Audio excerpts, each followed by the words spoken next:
लोगों से गुजारिश करना चाहता हूं कि आप लोग मेरे बारे में ज्यादा चिंता नहीं करके उस आदमी का चिंता कीजिए जिन्होंने मेरे बिहार में, मेरे गाय बने में आपका आंसू पूछने के लिए 12 बजे रात में आपका बिजली गुल हुआ है, तो 12 बजे रात में आपका पेशेंट बीमार पड़ा है, तो 12 बजे रात में एम्बुलेंस भेजने का काम किया। आपका बेटा विदेश में है, आपकी बीवी अगर इंतकाल करी है, तो बेटा को आने में अगर 2 दिन का वक्त लगा है, तो 2 दिन के लिए डीप फ्रीज आपके घर पर भिजवाने का अगर काम किया है, किसी को अगर कैंसर का बीमारी अगर हो गया है, तो अपने आवास पटना में उसके परिवार को रखने का अगर काम किया है, उसके लिए एक डंठा लुइया खुरपा गैस का अगर इंतजाम किया हुआ है, उसके पेट पर गद्दा बिछाकर उसका आंसू पूछने का अगर काम किया है, तो आप लोगों को भी इसका श्रेय देना पड़ेगा। आपको गुड्डू साहब किसी से 5 रुपया लिया था, अभी उसको फांसी पर चढ़ा देंगे। नहीं लिया है। यही नहीं, मेरा जो पीए है, अगर उसके बारे में भी कोई आदमी कह दे कि मेरे साहब आपका जो पीए है आसिफ साहब, उसको हम 5000 रुपया दिए, तब जाकर के बीडीओ साहब, सीओ साहब बराबर उसे हमारा काम करके दिया था। अगर वो भी लिया है तो उसके बारे में भी पूछिए, उसका भी चमड़ा उतार लेंगे हम यहां पर। यही नहीं जनाब, ये तो हम अपना परछाई का बात कर रहे हैं, जो मेरे साथ में साया परछाई के तरह से चला। आज तकरीबन 13,700 आदमी हमारे नाम पर, हमारे परिवार के नाम पर, हमारे विधायकगिरी के नाम पर लगभग 14,000 वर्कर है।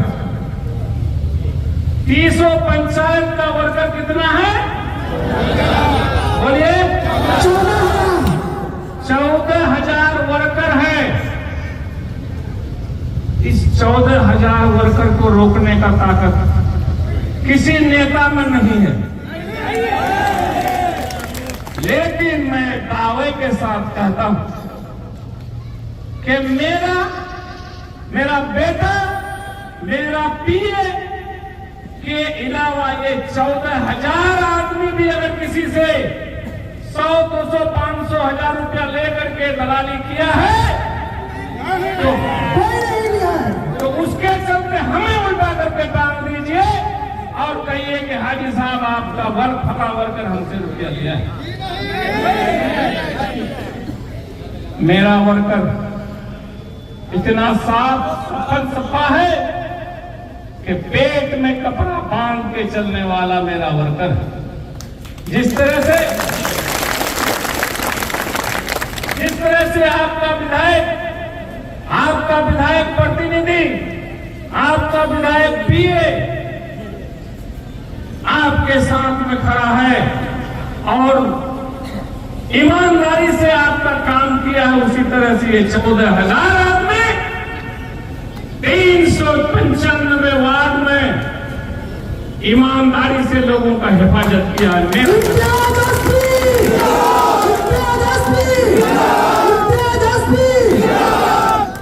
रही बात, मैं ये नहीं कहता हूं कि मुझे टिकट नहीं दिया इसलिए मैं खड़ा हुआ हूं, मेरा बेटा खड़ा हुआ। हरगिज नहीं, मुझे किसी चीज का, मैंने पहले ही कहा, कि न मर्तबे की ख्वाहिश न मुकाम चाहता हूं, जो बदल सके जमाना वो नजाम चाहता हूं। इसी वजह कर मेरे दिल में एक ख्याल आया कि इस एरिया को मैंने इस 5 साल के रीजन में सबसे पहले 2 साल लगभग लग गया हमको दलाली को खत्म करने में। मेरे घूसखोरी को यहां से दूर करने के लिए, इसलिए मैं आज मशवरा करके, मेरे नजर में एक बच्चा सामने में आया जिसका नाम इम्तियाज अस्फी उर्फ गुड्डू है। मैंने फैसला इन लोगों के मशवरे के मुताबिक मैंने हाँ किया कि जाओ इलाका को मदद करो, इलाके का रखवाली करो, इलाके का चौकीदारी करो, इलाके के लोगों का आंसू पूछो, इलाके के लोगों का पैसे से चलना मिला करो। इसी में तुम्हारी खैर। मेरे दोस्तों, आप बखूबी जानते हैं कि हम लोगों ने, हमारे परिवार ने, हमारे पूर्वजों ने, हमारे अगला पीढ़ी ने और पिछला पीढ़ी ने कहीं पर किसी को घूसखोरी और दलाली में नहीं शामिल हुआ। उसके बाद भी इस परिवार को अल्लाह ताला खास रहमत और खास बरकत से नवाजा। मैं चेतावनी दे देना चाहता हूं उन लोगों को जो लोग मेरे टिकट को साजिश के तौर पर काटा है और मेरे टिकट को चोरी करके लाया है। मैं उसको खबरदार कर देना चाहता हूं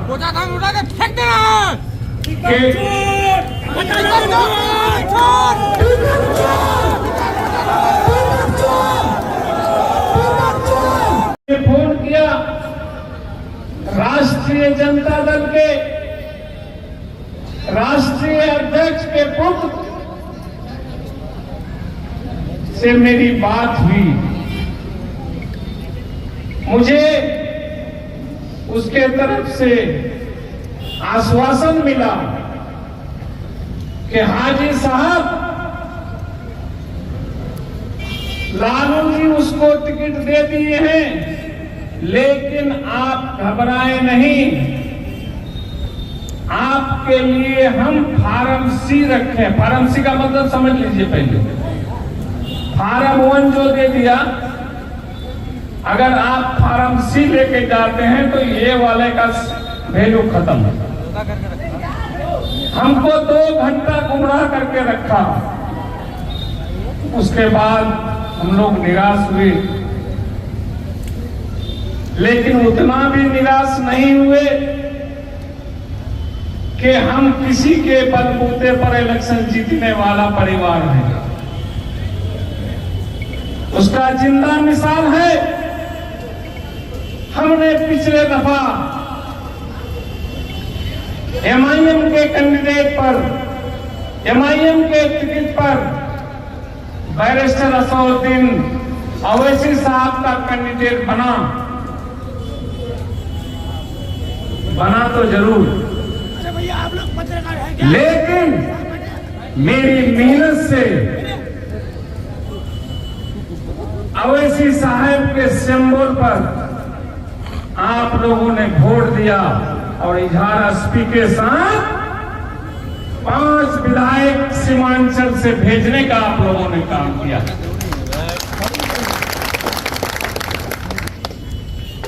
बहरहाल मैं उधर जाना नहीं चाहता हूं। आज अगर राष्ट्रीय जनता दल के लोग ये समझते हैं कि मेरे टिकट से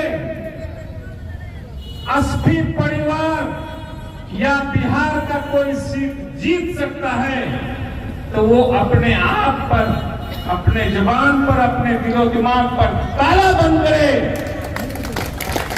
और आपको ये दिखा देगा इस गरीब का बच्चा, किसान का बेटा, मजदूर का भाई के साहेबजादे जनाब इम्तियाज एसपी गुड्डू 11 तारीख को जब इलेक्शन होगा, काउंटिंग 14 तारीख को जब होगा, तो पटना वाले तुम कान खोलकर सुन लो और हैदराबाद वाले भी तुम कान खोलकर सुन लो। 14 तारीख से पहले पहले अपने जमानत बचाने के लिए तुम